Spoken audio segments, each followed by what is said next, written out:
চলে এলো আমাদের দুপুরের লাঞ্চ, 3 জনের 3টে লাঞ্চ। চলো আমরা এখন না না একটা চিকেন আছে আর 2টো ডিম আছে। আরে বাহ, বিরিয়ানি। এই যে পাতা টাতা নিয়ে এসেছি, এখন খাবারগুলো বের করি, খাই, খিদে পেয়ে গেছে।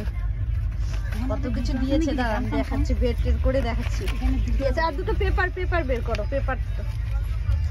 এই যে চিকেন অর্ডার করা হয়েছিল, 2 পিস চিকেন, ডাল দিয়েছে, 2টো পরোটার মতন, আর এই যে ভাত দিয়েছে, কতটুকু ভাত, আর একটা ভাজা, একটা দই, এতটুকু ভাত। এই সব মিলিয়ে 200 কত টাকা নিল? 30 টাকা না, 235 টাকা এই খাবার। কি বাজে, দেখি খেয়ে দেখি এখন টেস্ট করে কেমন হয়।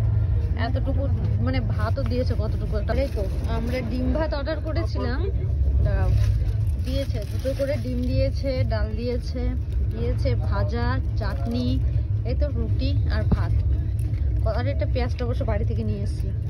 আর এখানে আছে দইটা লাস্টে দেখা যাবে। কিন্তু কতটুকু করে ভাত দিয়েছে।